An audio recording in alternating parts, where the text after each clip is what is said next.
अभी क्या पढ़ रहे थे? क्या पढ़ रहे थे? है ना। चलिए, मनुष्य के पाचन तंत्र में पहला क्या पढ़े रे? मुगुआ। क्या पढ़े? मुगुआ पढ़े। क्या पढ़े?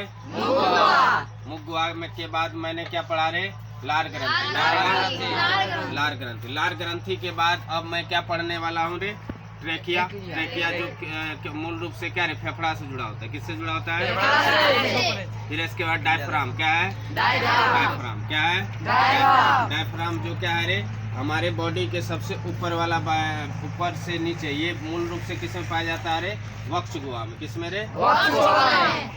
डायफ्राम कहाँ पाया जाता है? है ना। चलिए, फिर है यकृत। क्या है? यकृत। फिर क्या है रे? क्या है? यकृत को ही हम लोग आम भाषा में, यकृत को ही आम भाषा में क्या कहते हैं रे? कलेजी। क्या कहते हैं?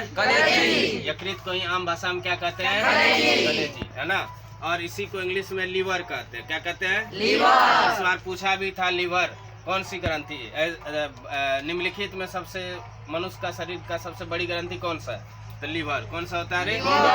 इंग्लिश दे दिया था। क्या दे दिया था? इंग्लिश में लीवर। है ना। फिर लीवर के जस्ट बगल में होता है पीत की थैली। किसकी थैली रे? थैली। है ना।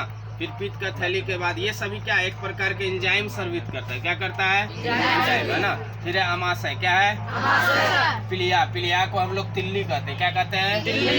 पिलिया को ही क्या कहते हैं हम लोग? कहते हैं। पिलिया को ही क्या कहते हैं रे? कहते हैं ना। इसके बाद क्या रे? अमाशय। अमाशय के बाद क्या रे? उसमें जैसे कि जठर रस निकलेगा, HCl एसिड निकलेगा। इसके अमाशय के 3 भाग से कार्य होते हुए क्या जाएगा? छोटी आंत में भोजन कहाँ पहुँच जाएगा?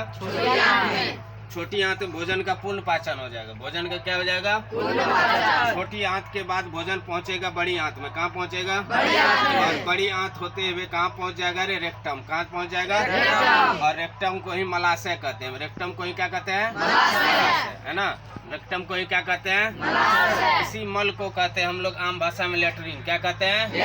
क्या कहते हैं? लेटरिन। है ना।